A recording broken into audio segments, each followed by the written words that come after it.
Welcome to our friends and followers watching live on Facebook via Zoom. We are Bishop Brothers, and this is your safe place where we discuss current events from a biblical perspective based on our life experiences. He is John, I am Aaron. He's the chief, I'm the chief. He is blood washed, I am blood washed. He is a bishop, I am a bishop. But most importantly, we are brothers. Engage in the conversation. Invite a friend to like our page. Welcome aboard. This is Bishop Brothers, streaming live.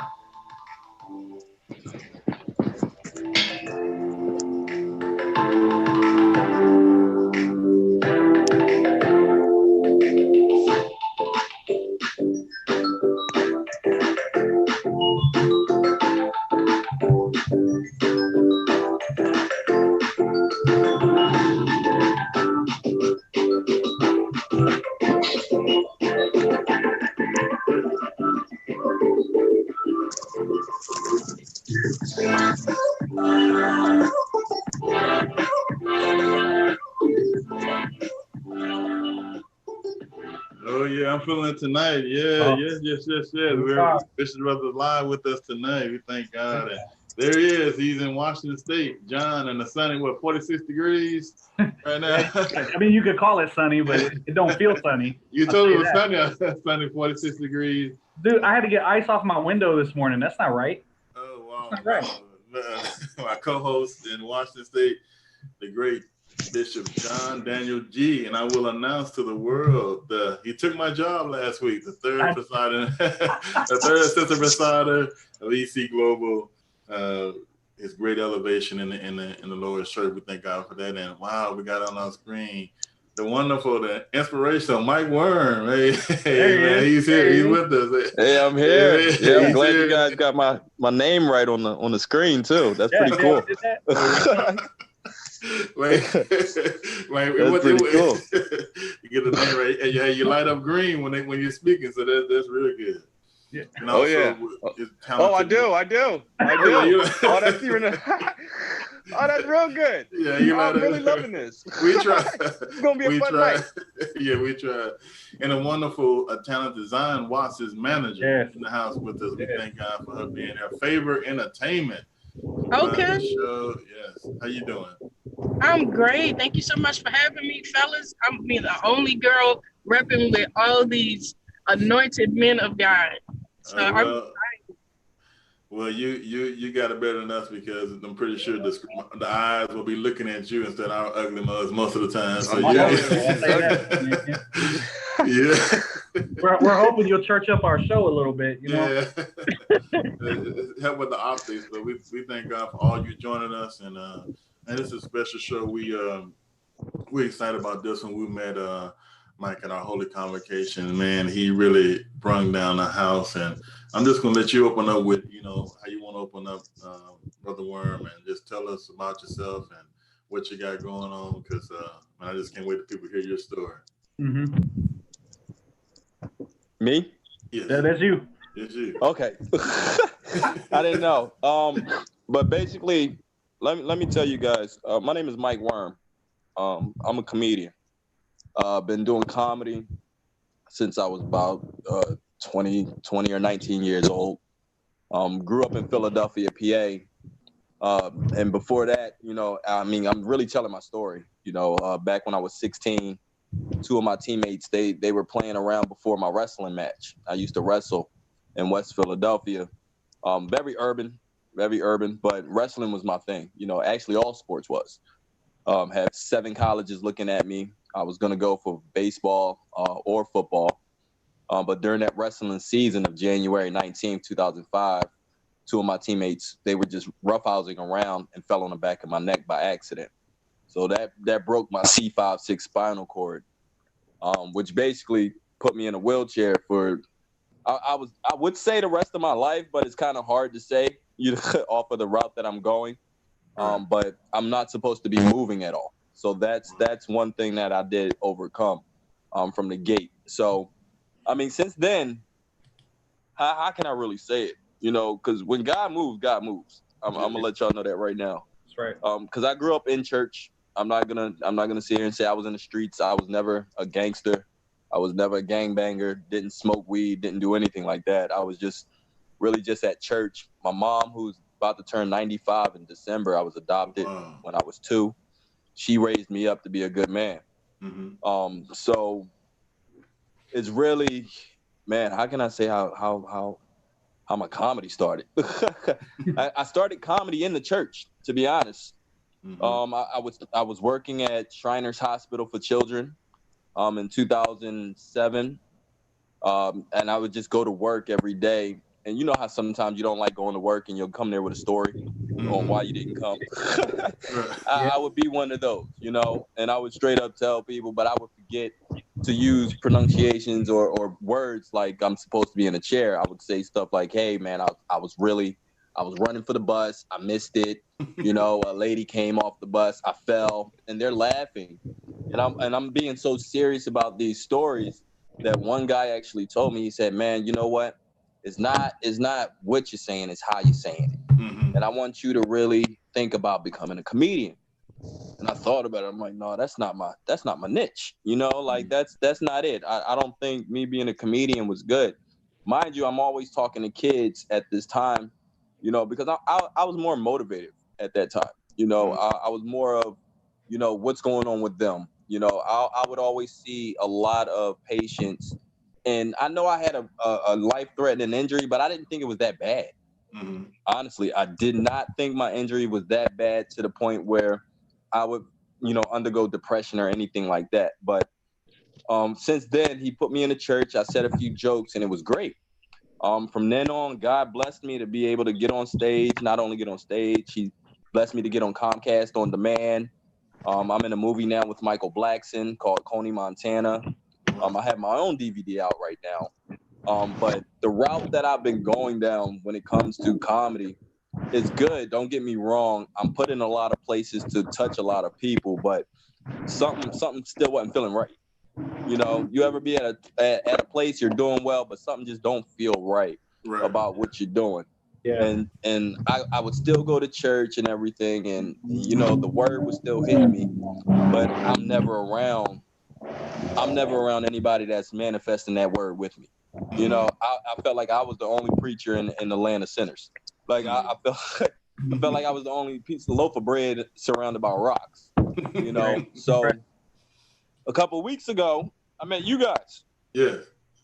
I'm just going to fast forward to a couple of weeks ago because this is really a new chapter of my life, honestly, because I'm still mind boggled. Okay, you guys called me to your convocation. You know, did I say it right? Yeah, you got it. I've been practicing that word for the last 2 hours. That's good. That's good. You called me there, and the thing was, there was another comedian that was supposed to be performing with us. His name is Lil Daryl. God bless him. And for some reason, he was called to another show. You know, and the thing was, we were basically confused on the dates. We thought it was Friday night going into Saturday, not Saturday going into Sunday, you know? So he wasn't able to make it. He had to go that way. So I said, all right, dude, cool. Send me $20 so I can catch Uber to the show out this way. So he did that. I get to the show, which really wasn't a show. It was more like a inspirational. It was more like it was like a fellowship. More. Yes. Yeah. And that's the perfect word to put, because God say fellowship with everyone that you need to fellowship with, like especially when it comes to Christ. And that's what I felt like I needed to be around. The saxophone player, oh my goodness, he did a phenomenal job. I called him Kenny G. Like, had to. He really blew that sax. Don't get me wrong, I fell asleep during half of it, but I came back and he was still blowing that saxophone. And then Michael Tornado, he comes up there and he put on a rap fest for us, and he made us learn his music while he's telling his music, and that was a good thing. Right. But when I got up there, it was a time I just felt, because as soon as I got there, I was talking to Zion. Me and Zion just talking, and I'm sitting there and I'm busting a few jokes, you know, just basically telling her about how the day's going.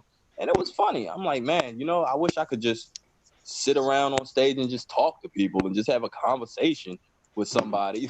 You know what I mean? And then I get on the stage with you guys and not knowing not knowing none of y'all were deacons or bishops, not knowing anything. I just thought it was just Deacon Burrell, Bishop Burrell. Bishop, And when I talked about her, I did not mean to, but her slippers were shiny. Okay, she had on those silver slippers. Yeah. So I just had to make a comment saying if you clap your heels 3 times, you're home, or if not, you could moonwalk up out of here. Meanwhile, Bishop John G has his feet up, and we're not even in the church, people. Okay, I just want to let you guys know that right now, we're not even in the church. But to me, if this is going to be a holy thing, no matter where we at, that's the church. All right. Yeah, so I had to teach people proper church etiquette. Okay. That's true. Yeah. So John G, he thought it felt not robbery to keep his feet up. All right. So he's not thinking I'm going to say something else again. So I said, you know what? You're going to keep your feet up. White privilege. All right. Now from there, I knew you guys were just real. Okay. Because there's a difference between going to church and really, like, at least, how can I put this? You guys were the realest group of Christians I've ever encountered. Okay, period. Because it gave me a chance to be real with you guys, tell my story, which I was able to do in a setting that had children, setting that had adults, setting that had powerful people in the sight of God. And everyone's laughing. There was a bishop right next to me. And as I look over the pictures, there's pictures of him staring at me. Then there's pictures of him laughing. And I'm like, okay, everyone's having a great time. And it's becoming more inspirational at the end of the day. And then God just got over me and said, you know what? Play some inspirational chairs with these kids. They're getting bored. And then I was able to get them involved, and you guys allowed me to minister without having the title of minister. And that's really all I wanted in my life, is to be able to, I felt like I was in my comfort zone. That's how I was. I was in my comfort zone. I was in my limelight. I was in my destiny right there. Because I didn't have to say much when I got off stage. When I got off stage and you guys are coming around me and you're talking, I was able to just basically, go over exactly what you guys heard. You know what I mean? It's like, hey, you're inspiration, but you guys inspire me. That's the key. You guys have inspired me to continuously get out here, continuously talk to people. And I've been trying so hard for these last few years. I've been praying hard, really, to just get out there and tell my story. There's been so many times on stage where I get off and I'm like, man, I didn't even tell these people who I was. They just laughed, They're laughing at the pain, but nobody sees where the pain came from. Mm-hmm. And then Zion, she calls me up. Zion calls me up, and I'm thinking you guys I thought it was done, over with. Okay, I done did that one little thing or whatever like that. Zion, me and her talked numerous times. We've had shows. I've done a couple shows with her, and me and her said, hey, you know what? We gotta do something. All right, cool. Let's do something. I'll call you Monday. I'm like, all right, cool. Not thinking she was calling. Not anything. But all of a sudden, my phone rings. My phone rings. She gets on the phone, not as Zion Watts, but as manager of Zion Watts. Okay. She didn't want the title at first. She didn't. Because the way she was talking to me, I'm saying, you know what, Zion? Why don't you just be my manager if this is your calling right here? Because I know sometimes I just want to get on stage and tell who I am and tell my story and tell my jokes. All of that other side of the stuff, getting booked and all of that, I don't be. That's not my thing. But right. Zion, she done had ideas that we're about to go viral with. She done prayed on this. I prayed on this. I know you, Bishop Aarons and Bishop G, have prayed on this. And I really believe that us coming together in the form of what we are, even the therapists, in different forms of just ministry, is going to rock this USA. I maybe not even just the U.S. Maybe we travel in Canada, Australia. And we're going viral all over the globe with this, because this is something different. This is something different. This whole 4 boxes right now is something different. I don't know G or Williams or Watts from a can of paint, but we all came together Yeah. to basically call in Captain Planet if we put our rings up. But no, we're not calling in Captain Planet. We're calling in Jesus. So Amen. it's working. Well, It's working. So thank you so much for that. I don't know if I answered your question or not, but that was it. You certainly did, and we thank you for being Bishop Hollins. Call you the Bishop of Comedy, so you got a name.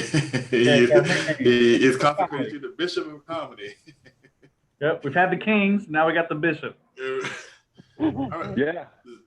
Okay, Zion, how did y'all connect up? You and Mike, how did y'all connect up and God bring y'all together? Fill us in on that part of the story. Well, I mean, Zion, basically, you remember? yeah, I remember. I remember it was like it was yesterday. Wow. We were having a youth event, and my co-pastor, she loves to laugh. So she said, we need to find a Christian comedian. And I was like, half of these people that say they're Christian comedians are not Christian comedians. They come and they tell jokes with, all this vulgarity and stuff like that and say it's clean comedy. So I was hesitant about bringing him in. First of all, I seen this dude coming in a wheelchair, looking at us like, who are y'all? And we began to talk. And I told him, I remember telling him this. I said, dude, please don't embarrass me. That's honest. And she said that because there's no So like that's video of me doing any type of clean comedy. That's what get used that what your dear future wife's gonna tell you. Yeah, that's right. I got you. I don't know if she must have texted me like 20 times. So there's no cursing. And I'm like, I don't curse if I have Christian comedy. Like, she really, please be clean. Do you have clean material? Yes, Zion, I have clean material. And I'm sitting over here like, you know what, Lord, if this is for me, please let it be for me. Please let her know that I'm a Christian comedian at heart. Please, like, it's all right. Go ahead, Zion. Keep continue. Well, no, but I was really like shaking in my boots, Bishop Williams and Bishop G. I was shaking in my boots all the way up until he grabbed that mic until the end, because my apostle was standing in the back with his arms folded. But when I saw that he started laughing, I was like, okay. You knew you were good? Yes. Nice. That's awesome. That's good, because I had to come out of pocket for them kids at that event too. Remember? They're playing that inspirational chairs came with a cost. Yeah. Yeah, I bought them some food and some snacks. Something that you guys didn't have. Y'all ate everything at the Last Supper. Yeah, see, this is what happens when you put your feet up in church. You don't get no snacks. I got no snacks. You could have told me you were still full from the supper. That's true. You got something, John? You got something you want to ask? Yeah, I do. I have a question, a couple questions I'd like to ask, but I'd like to have both of you answer and get your take on them. One, in your perspective, because even though we know Ms. Zion's a manager, we got the opportunity to see her perform as well. Mm-hmm. And I know she's a performer and a manager. So this is kind of for both of you guys. How does faith influence your art form? And in what ways before and after you became a Christian, has the church influenced you? Ladies first. Ooh, can you give me time to really process that question? That's a lot to process. All right, then I got you. Okay. I got you. Well, one, let me tell you this. I always grew up in the church. So there's never a before and after. It's always really, when I grew up in the church, I guess if there was any way to say it, we backslid a little bit. You know what I mean? I didn't even know what backsliding was when I was in the church, because I was one of those like, who backslides in the church if you in the church all your life? And that was me as a kid. Right. You know, then you grow up and then you find out what life is when it hits you. You know, but when the word is instilled in you, it's always instilled in you. When you train up a child in the way it should go, it's always going to be there. So that was always inside of me. But when it comes to comedy and what I'm doing as my craft, I'm doing so many things. Faith is number one in my life with it, because, you know, I'm not getting paid a lot. It's not like I'm going out here and I'm getting paid hundreds of thousands of dollars or whatnot. It's really at the point, and I don't care if people think I'm lying or not. I really do this because I feel like I have to touch somebody. I mean, I'm in a wheelchair, dude. I could be sitting here collecting a check every month, not worrying about anything. Like, I really could. Like, it's just that easy. I could just play PlayStation. Oh, I could live the dream. That is but the dream. the dream is bigger than just me, and I had to know that, and I knew that quick. So when I'm out here and I'm on stage, it's not just going out there, you know, making people laugh. I don't care about the biggest laugh of the day or whatever like that. It's getting off the stage and getting those stories. You know, hey, Mike Worm, you were funny, but my daughter's in a wheelchair, and this was very inspirational to her. Or I was in a chair, or they'll lift up their leg and they only had one leg. They're not going to tell anybody but me. Right. And so for me to get those stories, not only from people that I'm actually, not only my audience members and my fans, but from other different comedians, you know, and holding different relationships off stage with these people, it really, that puts my faith at all-time high. That's why my energy is grown so much because of those people. And I thank God for that every day. You know, for me, oh, yeah, go ahead, Zion, I'm sorry. No, you can go ahead, Bishop. If you Yeah, I want more time. Yeah.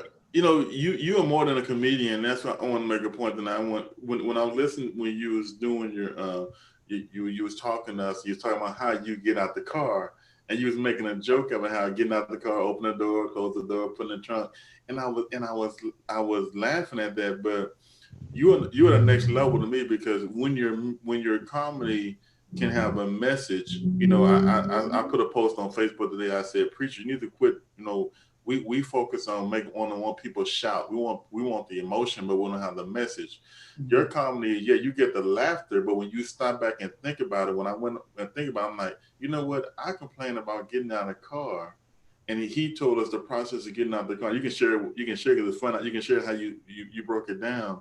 But I'm like, man, you know, I don't think nothing about getting out of a car. And I was laughing, but really it brought me to repentance later. So I'm like, God, I need to stop complaining about what we take for granted. Like, you know, I'm supposed to be able to get, you know, it's my birthright to be able to just get out this car, because I could have been injured. I could have been put in a situation, or could have never been in a situation. And it's just beautiful how your ministry is. So you don't have to take a text all the time and have a Bible all the time, but you can still preach the word of God and have a message in your comedy. And that's the next level to me. You have a message in your comedy. Yeah, but that message go to me first though.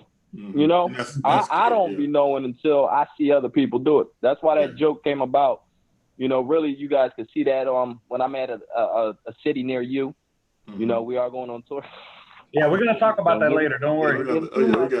We're talking. When I do that joke, I can do it in the form of an Uber joke. I did that when I was in LA at the Laugh Factory.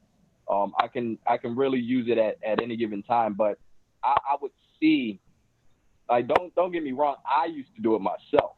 You know, taking the chair apart, putting it all together, and then I would see other people do it. You know, like Lil Daryl. Trust me, he's done it numerous times. A lot of different comics, and it's not just doing it in the sunlight. You know, they would do this in the rain, and I would see their faces. You know, for me, I do want to act sometimes. You know, do you want me to help? But I think that would make the situation a whole lot worse, because they know that I can't. So it'd only be like more of a moral support. You know, but after doing it, like I said, every joke, and it's not really a joke, you know, and that's what you're really getting to, Bishop Aarons. It's not everything that I say on stage are not jokes. There are really things that happen in my life that I look at and I say, you know what, this isn't funny, but it's hilarious.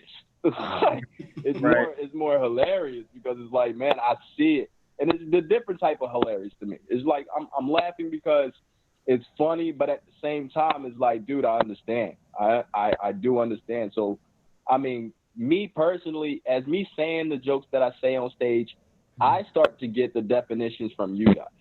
You know, you guys actually tell me what my message is. And I know that's hard. I don't know if people really understand what I'm saying, but as you sat there and you're telling me how I'm giving you guys something to think about, this, that, and the third, I sit back and I have to think about that. I'm like, wow, that's the message I'm trying to give, because right now I'm just I'm just flowing with the wind, you guys. I'm going the way God leads me right now. That's why, again, I don't have stuff all over social media of me doing Christian comedy shows, really me doing a lot of comedy shows, you know, because I just flow with the wind and I really do go the way God leads me. Yeah. So if you catch me, you caught me, you know. That whole show that I did for almost an hour with you guys, I didn't plan that. Mm-hmm. I didn't know what I was going to say when I got the mic. Mm-hmm. I didn't. I did not know exactly anything that I was going to say when I got the microphone, except I'm going to play musical chairs with these kids. Yeah. Like, and that was it. But Zion, it's your turn. Yeah. You've been quiet at the bottom. Bishop You done Smith, wrote a whole essay. Now she want to be real good with it, but we're going to be all right. Bishop Smith want to hear from you. He said, talk, Zion. That's right. That's right. All right. So the first question was about faith and how it affects us, right? As far as our How does your faith influence your art? Yeah. Okay. So my faith, for me, it actually influences my art because of where I came from. Coming out of homosexual lifestyle and coming into the fullness of what God is allowing me to come into. You know, rediscovering my femininity, rediscovering purpose and everything, the passion and the drive and why he's the gift of music. My faith is always affecting my art because I have a lot of young women that look up to me and they're like, if you can do it, I can do it. If you can break the cycle, I can come out of it. So I have to keep my walk with God as tight as glue. Because I'm always an influencer when I step into a room, especially with females that are dealing with that spirit, or even some that are dealing with the undertone that haven't told anybody, but they deal with it. They're always watching. And so I always have to stay connected to God and trust, okay, God, in the process of ministering, even in the way that I entreat people, and even in the way that even I present myself on social media doing well. Yeah. No, that's Go ahead. no, I was just gonna say it's great, and what I enjoyed about your art. So you probably didn't know this about me, but my wife is a jazz, tap, ballet, dance instructor up here in the Northwest, and I really enjoyed your artistic dance piece. I thought it was really good, and at least to me, it was very clear that inside of that, because as a person who, you know, both of my daughters are competition dancers, right? So as a person who sees a ton of dance all the time, I will tell you that you can look in someone's face and you can tell if they mean what they're doing or if they're just doing it because it's part of a show. And what I really enjoyed about your piece was that it was very clear, at least to me, that the faith and the other stuff, that the undertones of your dance were very clear in your dance, if that makes any sense. So yeah, that's perfect. That answers the question perfectly. Also, I wanted to bring up, Mike, I think what I really love about your story is you show us that it doesn't have to be a horror story. You know what I mean? I think in this day and age, a lot of Christians think that their BC life, you know, their before Christ life, has to be this like train wreck in order to be, you know, oh, you were saved and look how much you've changed, and look at, you know, when I hear a story like yours, what that tells me is that the Christian life works. If you practice that Christian life, your family, it will be a generational thing. Just like a generational curse, it can be a generational blessing. And I think we don't promote that enough in the church. We don't promote the success stories. We all want to hear the horror stories about what we did in our BC lives. So I really appreciate that about your story. And at least it's clear to me that both of you, you can see your faith in your art. So, yeah. Thank you. Thank you.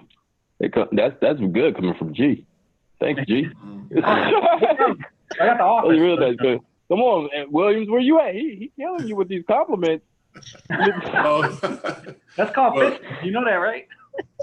Bro, I tell you what, I put it what he said is like this. I say everybody loves a miracle until they're the one that needs one.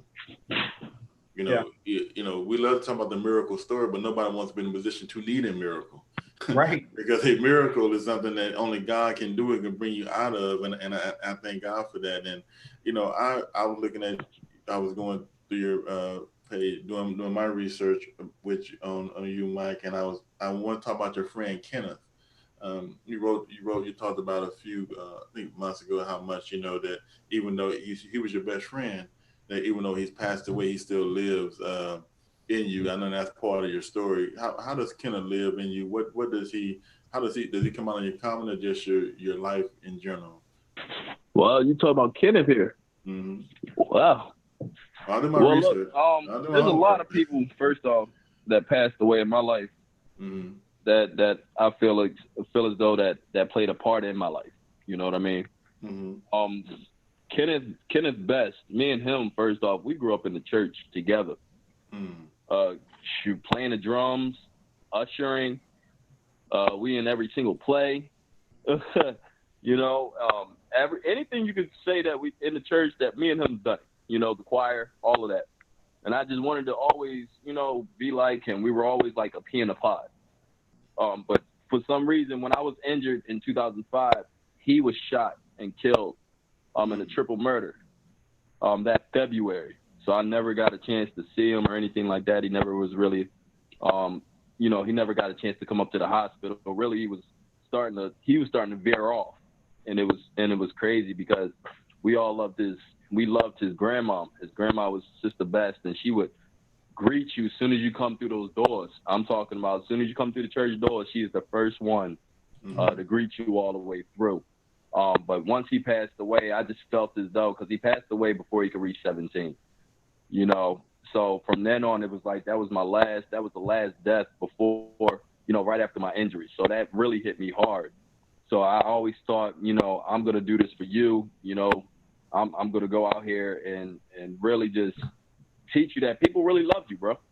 And because he really thought a lot of people didn't love him before a lot of stuff happened. And it don't even go down to that. It goes to Damon Rozier, and he's in a wheelchair as well. And he passed away 2 years ago. And he really, and it's crazy because he passed away, I believe, because he wasn't eating right. He had a stroke right before he had a comedy show. He was the #1 wheelchair comedian in the USA. He was in New York. Right when he was in the hotel, right before the show, he had a stroke and he passed away in his sleep. And that was 2 years ago from not eating healthy. Then I look back at myself, and I'm not eating healthy. And so it's like, you know what, you know, it ain't about just going out there to the people. It's what I need to do behind closed doors too, you know. Right. So I stay here and I'm trying to get healthy or whatnot. But I pray every day. I pray that they guide me just a little bit. You know, Damon Rozier actually helped me last week. The night I did your show, I had another show that actual night, that Sunday night. And he put me in the same situation that I was in with him like 6 years ago. Wow. Put me in the same situation. A guy in a wheelchair showed up at the show that I was at. Now, I don't like other people in wheelchairs showing up at shows. I don't know why. Like, don't get me started. If we in church, I feel as though we battling for a miracle. You know, who's going to touch first? Who's going to get up? Like, I'm telling you, we were both. Look at Zion. Up there, somebody falling. Somebody ain't going to have faith all the way.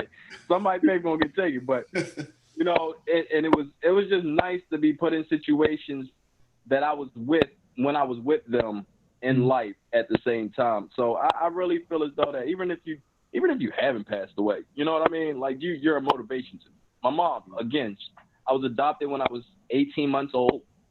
She's about to be 95 years old, December 12th.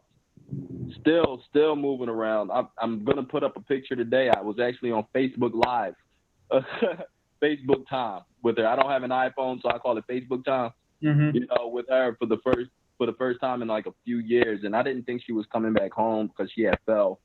But she made it. She made her way back to the house, and I'm telling you, like it felt so good to hear that. Not only from her, but now I'm starting to, you know, really. I don't really tell people this, but I'm starting to really have good relationships with my actual biological family, and you know, and even my adopted family. And I'm putting everybody together now, and that's why I've been so much more positive. And like I said, when I met you guys, and ever since then, you know, my Facebook hasn't been negative. You know, I wake up every morning. I have a fresh reason to wake up. You know, Zion hitting me up early in the morning. Hey, you know, we got some things going. And I'm like, yes, you know what? Right when I think I'm not going to do anything, there she is. You know, did you do this? Did you do that? I was saying, yes, boss. She said, I'm not a boss. I'm just a servant. I said, yes, ma'am. And she said, I could do that too if my hands could do it. All right. Like, it's all right. Yeah. But the emojis. Look, Zoom don't come with the emojis. No. Hey, we just nailed the basics. Yeah. If it did, y'all let me go through the basics my own self. Look, and that's crazy. So if anybody knows, if you come on here, you're gonna have to basically fend for yourself. All right. We're gonna give you the email at 6:30. That's and right. It's all you after that. All right. You have better to figure it out. download it first. All right. Because don't go through the browser. The browser gonna give you a virus. All right. Look. We in there. That's funny, man. Appreciate that. No, but you guys, how did you guys have a sermon this weekend? Oh yeah. Yeah. Yes. Yeah. If you don't mind me asking, that's crazy. What was the name of your sermons? Well, actually, go ahead, John. You go first. Mine was Advancing in Adversity. It was in 1 John 1:2. Come on. And I preached on the Invisible series about trauma, and I want to talk to you a little bit about that trauma. I actually preached 2 sermons, and I was invited to preach the 152nd church anniversary for my friend in Sweet Canaan Baptist Church. So I had double duty that day, you know. And, all right. Well, be proud. Say it proud. Say it proudly. He said, well, you know, it's just 2 services. I was tired. If you're going to preach, you better preach with your chest out, man. Come on. If you're up there on that place doing that, man, I'm going to roll out. We here for a reason, ain't we? Come on, man. I done told you I rolled out of churches, man. Like, I have no problem. We in there. G was real with it. He was like, yeah, yes, sir. Yes, sir. We in there. Yeah, he's younger than me, so he got you though. Yeah. He can't be that younger than you. Yes, he is. G, we're not gonna ask, but we're gonna ask. You know, if you was to tell us your age, how old are you? He younger than. Oh man. Dude, I love these awkward laughs. This is fun. So he still ain't gonna tell us. He ain't never gonna tell us. Okay, I know. 25 years. Yeah. That's about a comedy tour. The tour coming up, 2020, coming to 2020. Zion. Yeah. Yes. Manager. And you come to the great city of San Antonio. Yes, sir. Yes, sir. Yes, we can't wait. We actually have basically Texas kind of like sold up already. We're looking to branch out from there to we're looking to come where Bishop is. We're looking to come come on up. Come on. To New Orleans. We're working on that right now. And this is gonna be off the hook. As you can see, this young man, he never has a dull moment. So we're looking forward to coming to cities and connecting with you guys and talking conversations with Worm. You know. So what cities you got lined up so far in Texas? Just so people. San Antonio. Right. So far we have San Antonio. Mm-hmm. We have Houston. Mm-hmm. We have Killeen, Texas. Mm-hmm. Stafford, Texas. Mm-hmm. And there is one more I need. I'll help you, Austin. Lubbock. Thank you, Austin and Lubbock. Yeah. Austin. Yeah. Yeah. Come on. You were saying, wait, you done told me cities I didn't even know I was on. Yeah, you see the surprise on his face. It's like I'm telling you, I've been trying to get back to Killeen for like 2 years. Sir, hey, I'm always working, even while you sleeping and cracking jokes. I'm always working. I see that. I gotta go to sleep more often. Every time I wake up, it's good news. And then I know that's the sermon for next week. Good news. Bishop Aaron and G. Good news. every time I wake up, it's good news. Okay. Yes, sir. Yes. That's not bad. Bishop Williams and Bishop G, we do actually want to send out a plug that we're getting ready to actually launch a web series based around Mike Worm, and it's going to be hilarious. Mm-hmm. So we need you stay tuned. And Yeah, plug we'll in, be. tune in. Yeah. The worst dates ever. And if you can imagine that with Mike Worm, you already gonna start laughing. Oh, yeah. Oh, look. Yeah. Like, I might as well turn my relationship into something funny, right? Like, Yeah. Just don't put Might your as feet well. up. He'll get you. Don't put your feet up. He'll tell Yeah. you. yeah. Well, look, I don't blame you, G. My feet was already up. You know, they don't touch the You're ground. not wrong. You're not wrong. Yeah. See that comedic But trauma, yeah, you know. that Dear Future Wife, it came out of nowhere. Yeah, I'm Dear not even Future gonna lie Wife. to you guys. Mhm. Like, I was just, you know, I was in the house and I'm sitting there, and it was one of those times where, as a man, you're like, man, you know, I'm lonely. But what I'm doing now in life, as of right now, it doesn't require me to have a mate. You know what I mean? Mhm. Every time I'm trying to hold a relationship with somebody, don't get me wrong, they're beautiful. All of my exes, there's nothing wrong with them at all. It just wasn't the time. Mhm. The timing was off, and it's been off since I was walking. And I'll put that out there right now, because I feel as though that every time I was in a relationship, then I would try and put God in it. It would be all about that relationship. So every time I'm into the relationship, I keep forgetting about what he's doing, and I'm worried about what the next woman's doing. You know what I mean? Mm-hmm. And for some reason, after my last relationship in June, everything God's been telling me is coming at me abundantly. Bam, bam, hit me with this. Bam, hit me with that. I'm raising my hand. I'm becoming Peter. I want to walk onto this water. Like I don't want to. And it's crazy how y'all said that last week, because I really wanted to be like him.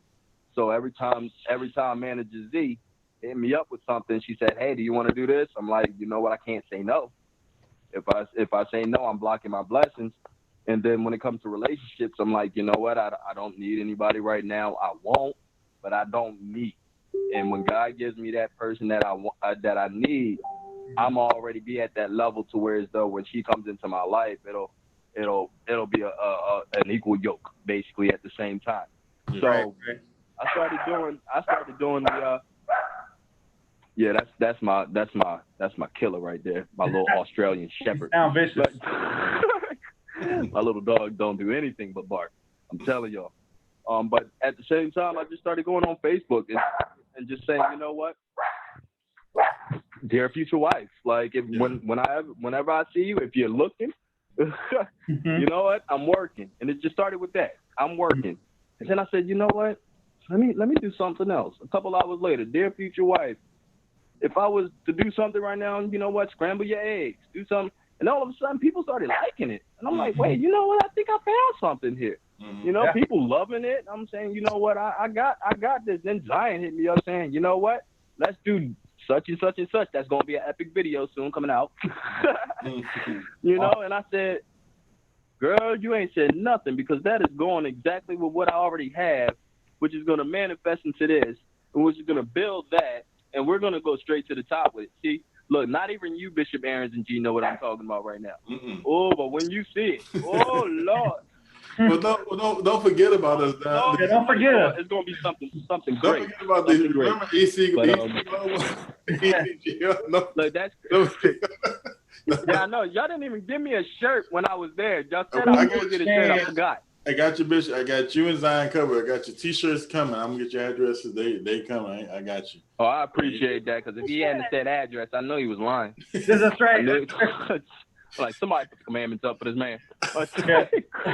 So I do have one question for both of you guys. I especially like to ask this question to people who, you know, are in the church, but, you know, aren't bishops and running church. And because I think sometimes as bishops and pastors, we get to this point where we start to kind of lose touch with the world around us. And as pastors, we're going to be really careful doing that, because it's very easy to do. And that's why I asked this question to anybody who has another job other than being a pastor. And the question I have for you is, if you were able to, in a few words, describe to a pastor, what can the church do better, and where is it failing? If you had every pastor on the planet and you could answer those two questions to them, and they just wanted your opinion, because I want your opinion, what would that be? What would that look like?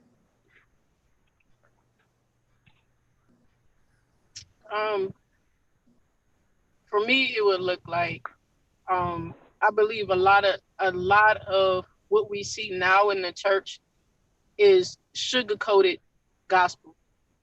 We water it down to benefit the collection plate, the offering. We water it down because sister so-and-so is one of the contributors. And so if it's going to offend her or offend anyone connected to her, then we don't utilize the whole truth of the gospel. What I find is that in those type of settings, we're losing a lot of people that can't tell their truth because there is nothing to address their truth over the phone. And so you find a lot of people dealing with suicidal thoughts. You find people dealing with adultery issues. You find people dealing with fornication. You find people dealing with divorce, and there's nobody to talk to because the church is supposed to be that place where they can come and they can get fed, where they can get advice, but there's nobody in position to do that because we have become a lot of what's in the church has become lukewarm. Okay. And I think what we can do to make things better is actually come back to a place of prayer, actually come back to a place of really hearing God and really submerging our flesh on the altar and really just standing between the porch and the altar and saying, God, cleanse me, purify me, so that you can actually hear and discern through the Holy Ghost and not through the flesh. Very well put. Very well put. Mike. All right. Thank you, Pastor Watts, for that word. Yeah, that'll preach. My sermon's written. You know, it's hard to go after that. But what I would have to say is basically this. And I'll show by example. Bishop John G. You have a tattoo on your arm. I do. Yeah, I got way more than that. They go all the way up. Way more tattoos. you understand me? Like, be real. Yeah. That's yeah. It's an understatement. It's an understatement. And the reason why I say it is because I've been to numerous churches. I grew up at Fellowship Evangelistic Church most of my life, and then from there on, I went to a Pentecostal church, got baptized, came out here, looked for a church, but I just wasn't feeling it because I don't get me wrong, the first church I was that was real, but I had to still venture out. But if you're not real, if you're not saying anything that's going to benefit, it's not even just me. It's the stuff that Zion Watts was just talking about, because everyone is thinking you got to be perfect these days. If you don't do this, you're going to hell. You need to do this. Oh, you're backsliding. If you don't do that, you know how many times somebody told me I need to choose whether I want to be, whether I want to be on the Lord's side or the devil's because of comedy? Because of comedy? Wow. That was in my own church. Yeah. I'm sitting over here like, wait. I'm doing this for the Lord. I thought I was. Even though, there's been cussing, this, that, and the third. I'm like, wait, I'm out here. I'm out here trying to live. I'm trying to beat my depression. I'm trying to beat someone else's depression. Mm-hmm. Somebody must have had a bad day at work. I think for real, I'm ministering myself. Mm-hmm. And then when it comes to church, it's just like, if my pastor has not been through anything, I can't talk to you. Amen. We can't. There's not. You have to be real, man. Jesus was real. Mm-hmm. Jesus even had a temper tantrum. I know there's something in the Bible of him flipping over some tables. That's right. Come on. Yeah, exactly. Right. He even had a temper tantrum. Mm-hmm. And then on top of that, you even had people on the cross. He forgave somebody that committed murder. Right there. Yeah. That's right. You can't tell me there was one person in the Bible that was just holy. Mm-hmm. Like, I don't think there was really one person. I think even Mary probably slipped up a couple times. Mm-hmm. Like, if you ask me. Can't nobody tell me everybody's been holy all their life. And if you perceive yourself as just straight holy, something wrong. I for some reason I can't talk to you as a bishop, as a deacon, as a minister, as a pastor. We have nothing to sit down and talk about, because anything that I'm saying to you is going to go through one ear and out the other, and I feel as though a pre-text message is about to come towards my way. Right. If I talk to Aaron Williams and I say, you know what, I'm going through things with this relationship or whatnot. I went out there and I cheated on my girl. I don't know what to do. This is just a prime example, dear future wife. You know, Aaron, if you talk to me and you say, you know what, I understand you, son. You know, back in the day when I was out there and I cheated on, you know what I mean? A personal tip. That's when I feel as though that now you got me. Now you got. There's a lot of me out here. We're looking for churches to go to. The word is the word. Trust me. I would rather get to the word and just go home. Because now these days everything's became a show. You know, and it's like, all right, now you're making a show together. Hey, I go to Joel Osteen's motivational speech one time. I can't really call it a church. It's like a motivational speech to me. Yeah. And I couldn't really get the word. I'm trying to manifest the word off of it, but it was all a big concert. Hey, did you see the choir? Hey, did you see that? Hey, did you see this? Then he came out and he spoke a couple things with a joke, and that was it. And it's like, wait, what are you guys going through behind closed doors? That will make me more happy and more eager to get to your church. To know that I have John G over here and he's going through some things as a pastor. Now I can pray for him because I know he's through God. Because if you're coming through God, you got to be going through some things. Yes. That's right. You got to. Y'all the main ones the devil need to mess with. Yes. Because you got a whole flock to take care of. Right. Yeah. So the flock looking at you like you perfect and you're not, bro. But see, when the flock looks at y'all like y'all perfect, some of y'all think y'all need to be perfect. Now y'all need to hold this perfect thing, this perfect life. You know what I mean? Some of the John G's out there cover up their tattoos just so you don't see them and everything like that. He would have been wearing a whole suit. But for me to see that shows me it's real. For me to go 2 weeks ago and perform in front of you guys and you guys laugh, smile, joke, that gave me the idea of finally I have met some real people in life in the Christian community. In the Christian Zion, like trust me, our group what we did at the beginning was great, but to do a show in front of all bishops, to do a show and have them smile and say, you know what, this is inspiring. I see something in him at the same time. That's what I want to hear. Now I can sit in the church and listen. Oh, now you got my full undivided attention and I can listen to you get fed by the word and see you guys next week to get fed again. And that's my take on it because I've been going through this for my whole life, honestly. I've bounced from church to church. And this was as a kid. You know, I never really felt that I was in the in crowd as a kid because I was always, don't get me wrong, I wasn't really a bad kid at all growing up. I just wanted to be part of the group. But the group that I had, you know, the kids, they'll shout, dance during the church. I'm playing the drums or whatnot. We're all in the God, and then we get out of church, and they're the ones singing Biggie and Tupac and this, that, and the third. I'm like, you guys are doing Biggie and Tupac? What's wrong with you guys? Like, I thought we were just like in the Holy Ghost. And then they looking at me, but then I found out that, you know what, people need to be real about themselves. As long as they was real, they was real. So they grew up. Some of them deacons now. Some of them are prophets. And I'm like, you know what? Hey, I'll rock with you because you never changed, you know? So you guys are doing a great job. You know, you, Bishop, obviously all of you and her, are doing a great job, and I commend y'all. You know, honestly, I look up to you guys. As much as you think I'm doing something great, I'm doing whatever God tells me to do, you guys. Like, honestly. And that's what's putting us all together. And, you know, from there, we're going to take off. You just gave a brilliant synopsis of why we started this show. You know, when God gave me this, I called John. I wanted somebody who didn't look like me. I wanted somebody who people would say, you know what, why are y'all even together? He's white, you're black. You know, you're this and that. Because the quiet exodus going to continue in the church if they don't listen to the Mike Worms and the Zion Watts of the world because we're not real. We sit up here, we use this word special needs. No, we're all special needs. You know, you might not can't see a wheelchair, but sometimes I'm rolling in too. Oh, y'all catch that tomorrow. Sometimes I'm rolling. Sometimes I don't have no legs too.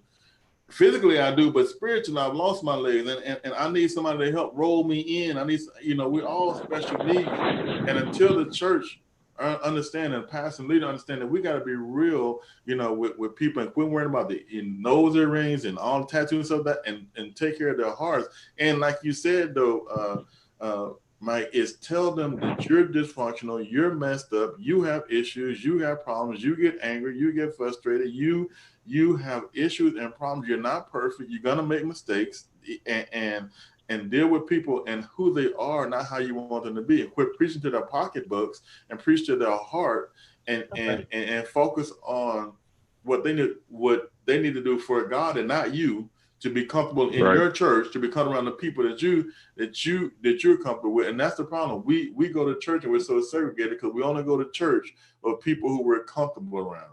We don't want to go to church and sit next to, a white and black guy and somebody like this. We got our labels and things like that. And that's why this show, we want to bring people on you to tell us what we need to do to win God's people back, because we have messed up, we failed, and of being real with God's people.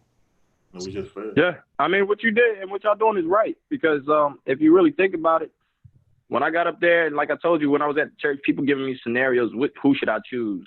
God or this with the comedy. You guys were all bishops, man. Like I could have went up there, did comedy, told you my story. I could have gave you a whole 2-hour-long thing, made you laugh, whatever.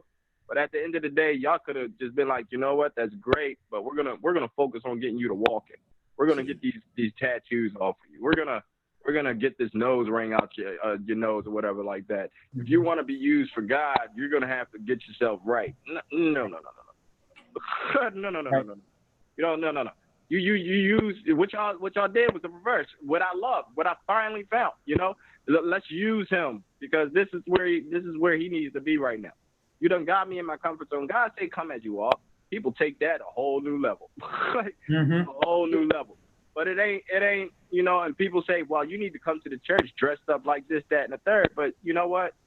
Let the person come, because a lot of people will listen to me before they listen to you. That's right. Absolutely right. Hello. I can go to any state, any city, any block, because they do a lot of blocks in Philadelphia, a lot of gangster stuff. I can go anywhere. I done sat around Crips. I done sat around Bloods. They done came in my house. They respect me.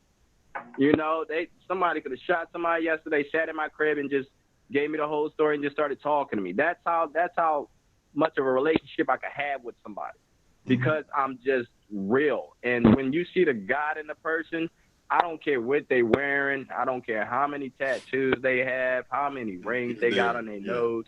You're going to see God. You're going to see the Lord, period. Hey, you're a Christian, ain't you? How many times I ever got that? You're a pastor. Especially when I'm wearing short sleeves. You get that all the time. All the time, no matter what you're wearing. Mm-hmm. Oh, I'm telling you, I had blood in my hand going over to do a transfusion for somebody. I was just donating the blood to him or whatever. But then I rolled into a lady and I said something to her, and she stopped me down the hallway. You're a Christian guy, aren't you? I said, well, yes, ma'am. And I feel proud every time somebody say that, because, if you look back at, somebody was denying Jesus a lot of numerous times. Now, I wasn't in that situation. But like, for some reason, I knew I would have passed that test. Like, you can't tell me if you about to kill me right now, like, I'm not going to go to heaven. Like, too many people getting murdered today. If I got to get murdered for the Lord, yes, sir, I will, So y'all doing a great thing, man, honestly. Yeah, you bring up an excellent point.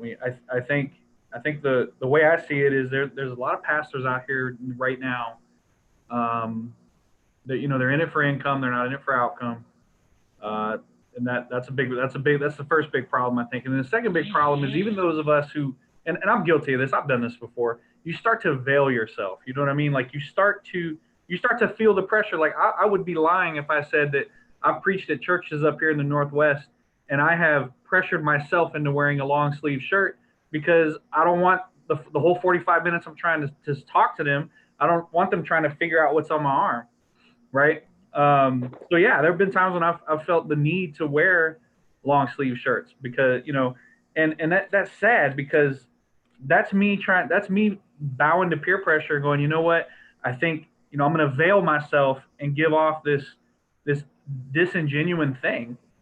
And we as pastors, I think we've all felt that pressure, but I think that the more we're around the world, and I think the other part of being veiled like that is that we separate ourselves from our communities, and we live in this ivory tower where we don't talk to anybody.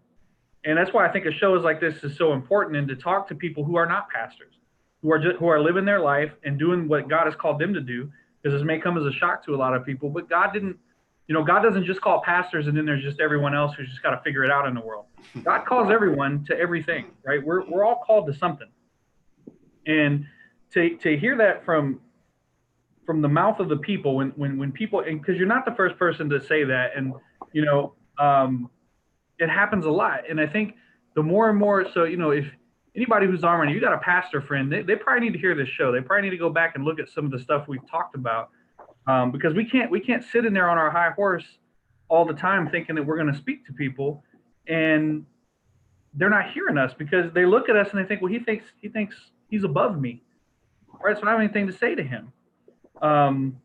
So I appreciate your answer. That's really awesome. Thanks, guys. But why do you feel as though that you were pressured to wearing a suit? I just feel as though, I mean, you're a bishop. You feel me? You're a bishop. There's certain times where you need to wear a suit. Yeah. Certain times where you need to dress down. Yeah. If you was always dressed down, I would think something probably wrong with you. Yeah. My wife does. I'll tell you what. If you're my leader, I'm gonna look for you to have a suit every now and then. Because at certain times we all love to dress up. If you're going to a prom, you're gonna dress up. Yeah. If you go out on a good date, you're gonna dress up. I'm dating for Jesus, cool. I'm gonna dress up too. But there are certain times where you want to dress down, like now, so that'll let people know that you're still human. Right. That, you know what, I can get dressed up at this certain place, which will allow other people, because, a lot of people look at how you dress sometimes, and you needed that, to get to those levels. Sure. And once you get to those levels, then they find out how real you is. Then you're bringing out the real in them. And now you done, connected all the way through. So I believe it's just all the reason. There's not pressure. It's just where you needed to be exactly at the right time with the right suit. And I don't want to let this pass by. One of the things that we wanted to, me and John's really objective starting this show, we wanted to be what we call a safe space. And I say that, appreciate what you said, Zion, about your past and where you are, because y'all don't feel me.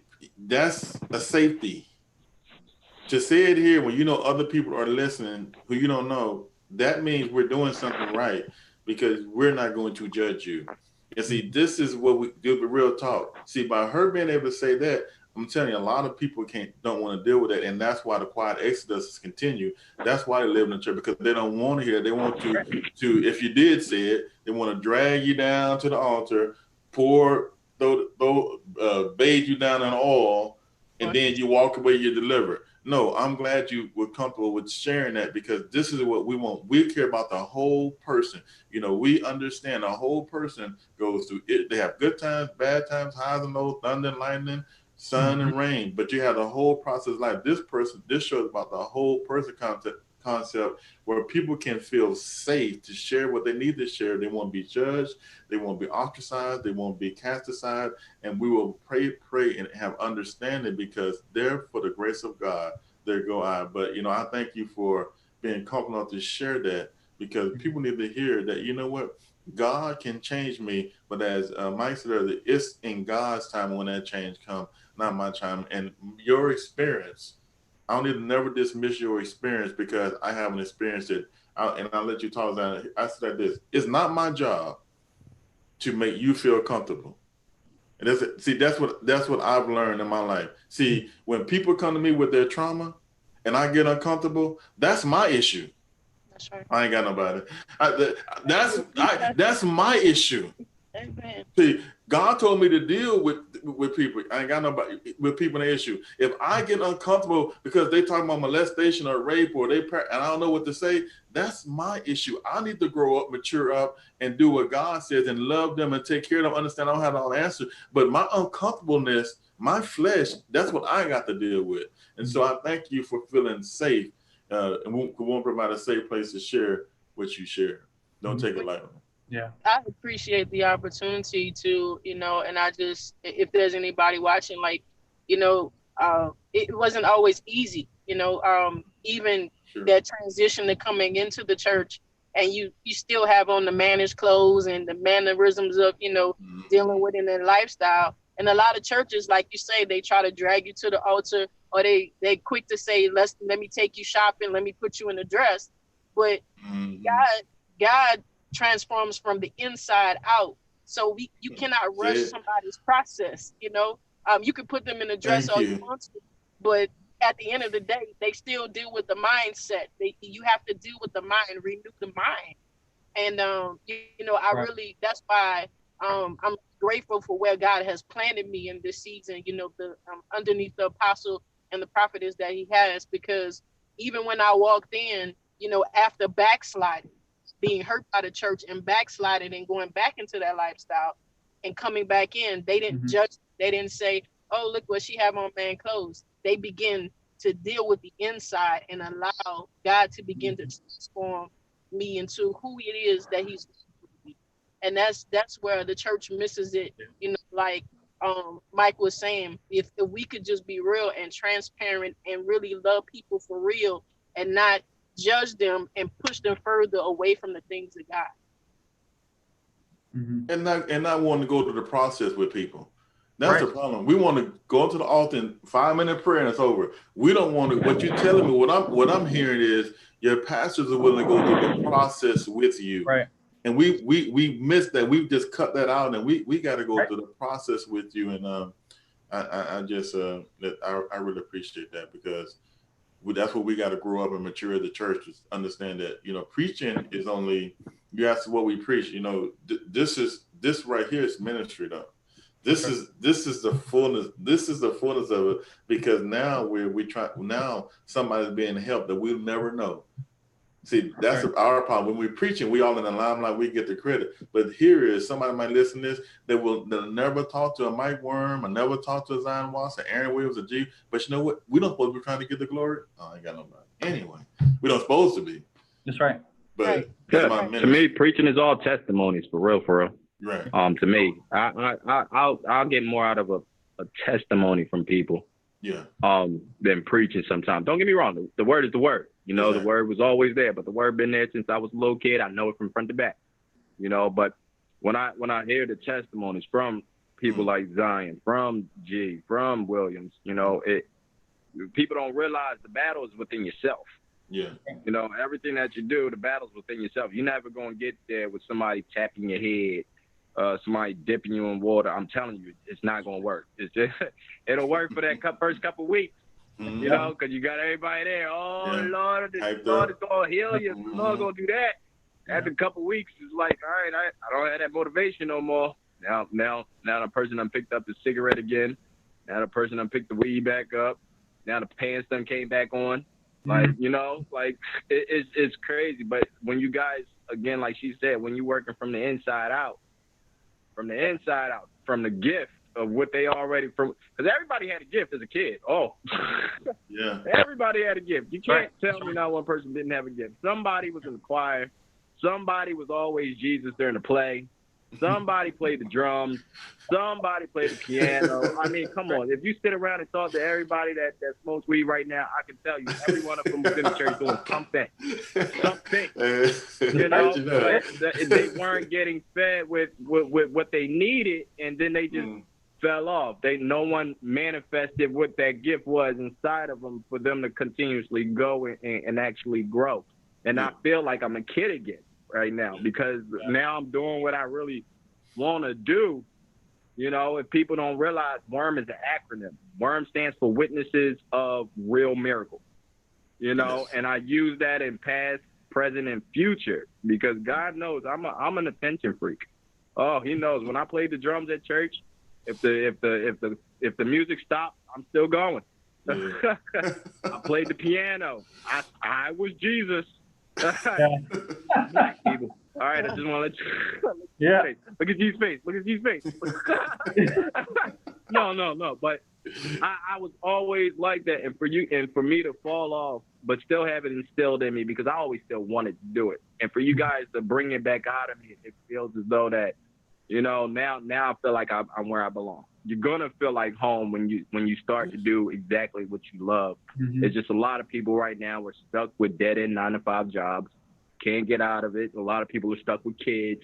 A lot of people stuck trying to, get some income or whatever it is. Something's always in their way, and they will always make that their excuse on why they can't live for the Lord right now. Because Lord is fun.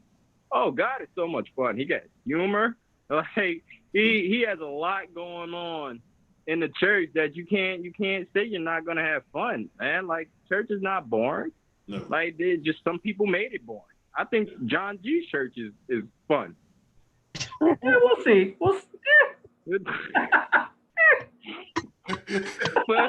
but you get what I'm saying. Yeah, no, I hear you. I hear you. Connected with us. So if it wasn't fun before, it will be fun now. All right. So that's why we all here. All right. But like I said, God works in mysterious ways. Okay. He got us all here for a reason. We don't even see that reason. We have a reason. But what we're walking into, rolling into, I don't even think, we gonna see the blessings that's gonna be bestowed upon not just us but other people, man. Yeah, and Zion actually, she mentioned something. She kind of snuck it in there, but I want to kind of make a point about it. The part where she said, I came to church, I backslid, and I came back, and I think it's interesting to me how many times a person will backslide because of the church, because of its reaction to the person that shows up and says, hey, I need help. And they're like, well, you're not ready for help because you don't love the Lord enough, or whatever excuse we're using that week. And then, but it's also the church that loves them back in, right? And to me, that simply shows that, as a church dealing with the God's people, we have a long way to go. Pastors, we have a ton of work to do. Yes. We've got so many different ways that we have to bind up and own what we've done to the communities around us. And then we need to go out there and live for our communities, because that's what Jesus has called us to do. So, but again, thank you both for your testimonies and just your time today. It was just so awesome, man. I appreciate it. Yeah, I think I bailed on somebody by accident. Didn't even realize it. I think I was headlining at the Secret Group tonight. So Doug Dalton, if you see this, I am very sorry. The Lord comes first, bro. My bad. Manager, any comments? Get me on this. If you can't get me on this, then something wrong with you, bro. Like, man, because I just looked at my calendar. I think it was right before I got the email. I said, oh, I think I'm supposed to be somewhere tonight, but I didn't know. I need a secretary. Yeah, man. Yeah. So talk about the tour. Talk about how I know people are some listening. Talk how they can come to their city or church or wherever. Talk about how that works and who to get in hold of and how that process works as far as booking this great comedian. Okay, awesome episode. So definitely, you've had the chance to hear this young man. Please, if you're looking to bring him to your city, we would love if you would just inbox. You can inbox myself or him, Zion Watts on Facebook, and Mike Worm over there with that big Kool-Aid smile on his face. Like I gotta have a smile while you talking about me. I gotta have a good promotion smile. Right. There it is. Like I just need GoFundMe down at the like at the bottom. Like just GoFundMe. Like cheese. But you can. If you want to represent me for 2 cents a day, please. Like just. You can inbox either one of us, and we'll be more than happy to get in touch with you. We're just looking forward to seeing this young man blow things up for God and what he's getting ready to do. Even with this church look on his face now. What's up? Not the church look on his face. You got the church look. Okay. Y'all talk about me. Hey, Williams, you gonna vacuum when you done? No. That vacuum been behind you for the last 2 weeks. It hasn't moved. Just want to let you know that if we being real, we being real. See that? Oh, where'd he go? He got. I moved it down. Oh, God does work in mysterious ways. Yeah, Oh, he look at does. it, look at it, look Oh, at it. there it is. Yeah. He told that vacuum to be still, and it's been still ever since. I promise you. Like, So, see, that's real. That's fun, man. Honestly. That's fun. Give us some closing thoughts, and with us, and that you leave us. And I know pretty soon I'm gonna be seeing you live pretty soon. Anyway, you'll be coming to San Antonio, and look forward to that. I'm gonna talk to some other preacher friends around the area, and do everything I can to make sure your name get out there and they hear what you got to say. Absolutely. Yeah, please do. If y'all have not experienced Mike Worm, and this is Michael Yancey talking to you guys. If you have not experienced Mike Worm, it's something that you can't even put on film. Even the video doesn't give you exactly what you need. You have to see this man in person. Like, you have to. Worm, it goes above and beyond. He makes your events epic. If that's the way, he makes it epic, inspirational. He makes it worth everything that you put into getting this man out there. Mm-hmm. He's not only going to talk to you, but to your saints, to your fans, to everybody that's going to be there that night. He could do it in front of 2 people, or 2,000, 200,000, or 2 million, but it's all going to come out the same way, and it's definitely a good lesson to be learned in there. I'm still surprised at who Mike Worm is. This man is growing, and he's going to continue to grow. So God bless him. Amen. God bless you. Oh, that was so sweet, Mike. Yeah. Sorry, I'm 2 people. I started looking around. Yeah, I was like, that was good. Yes. Thank you. John, you got anything last words you want to say? the only thing I'll say is what Mr. Yancey said is absolutely true. It would. Bro, is he rolling with it? Working. He rolling. Yeah, we can work this out. It'll be fine. So, I will say this. When somebody says Christian comedy, when someone's like, "Hey, we're gonna have a Christian comedian," I was like, "Great, that's awesome." So glad to hear that. I've heard horror stories about, one, people come up there and they're not really Christians, right? And they do this whole thing that you didn't think was going to happen. And then on the other side of it, they, just like a stale preacher or a not real preacher, you can get some not real comedians, and you can tell that, their jokes are out of a box. It's not their life that they're living, and it's not genuine. But I'll tell you that the show, like I said earlier, performances, your shows, it's very clear that this is your life. Right? Like, you're not holding back when you do your comedy, and I think that's what I really appreciated about it. Thank you. And I'll do my best next time and get my feet down. I don't want no more trouble. I really appreciate that. I'm here. I really do. Yep. Yeah. I'm praying for that.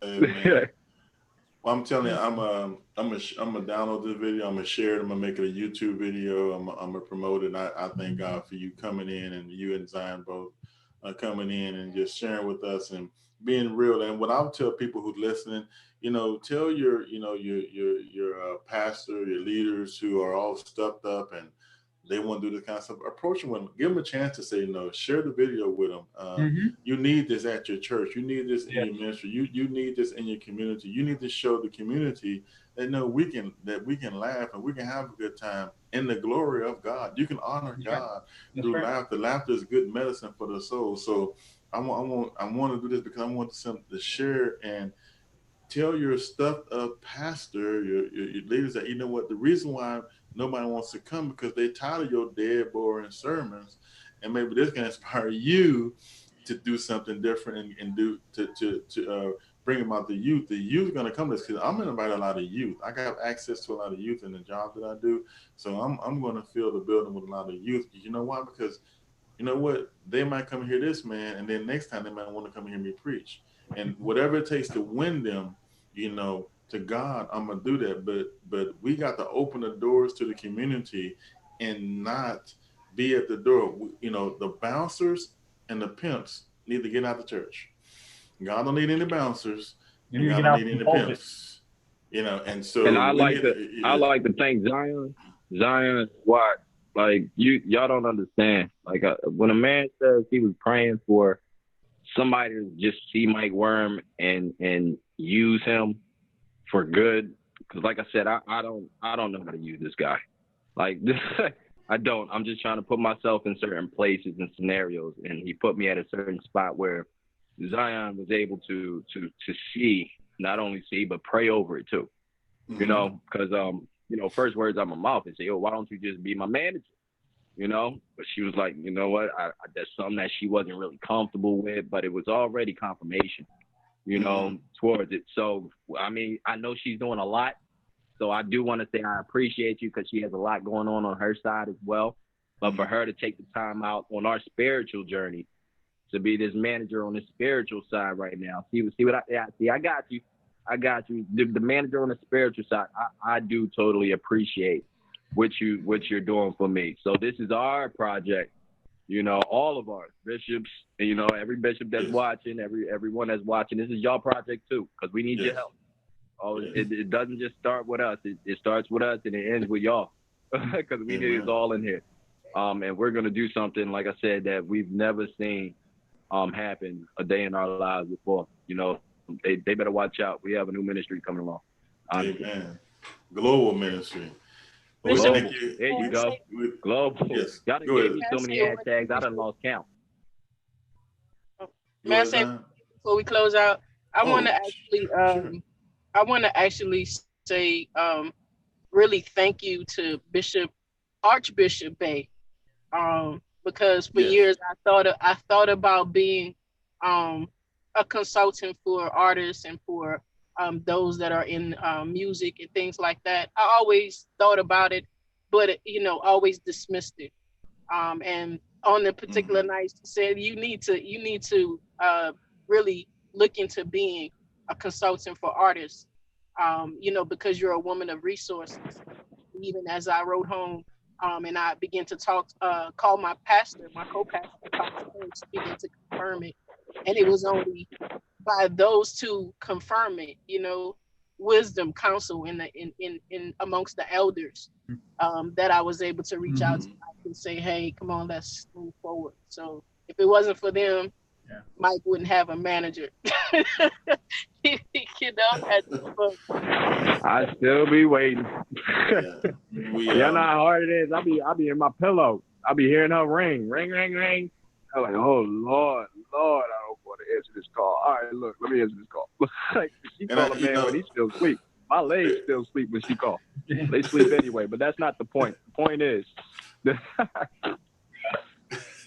On that note, I would really want to, Archbishop, Her Excellency Archbishop Bey, I want to thank you thank you, Zion, for you. I want to make this point before we leave, that you, when I seen her laughing, because I know what she had been through, to that point, when I saw her laughing, doing your community, I know, I'm like, wow, this is good. This is blessed, because I was getting blessed because she was getting blessed by watching you. And when I seen her laughing like that, because based on I know what had transpired up to that point, I said, yeah, this is wonderful, because she needed this. She needed you. We need one another. When we can understand we're laborers together with God, and we need one another. You know, if we can get to that understanding, we'll grow. But that was good medicine for her and for us. And you know, you're talking about something about it who's walking. You know, she's like there's not many archbishop females in the United States of America, and I'm so glad I was in the room when it happened. Taking the Hamilton play thing, and I was in the room when it happened, and I thank God that she is. So, you know, we're all unique walking this walk, but that was a true blessing to touch her life like that and bless her, and you know, use the kids and stuff like that. She thoroughly enjoyed. I know she told you this, but I'm definitely that was wonderful. Yeah. Thank you. Appreciate that. All right. Well, y'all have a good evening, and please, this video, and I'm gonna send y'all the email link to it that you'll have it. You can send out to anybody you choose. That this we definitely sharing this, right, Watt? We're gonna share it. Yes. Got to. There it is. All right, and y'all have. I'm gonna stop putting these thumbs up. Can't do it. Yeah. I keep my hand down in church. Y'all really gonna have me up there. Oh, All man. right. God bless y'all. God bless y'all. Have a good night. Thank God you. bless. Thank you. Bye-bye. All right.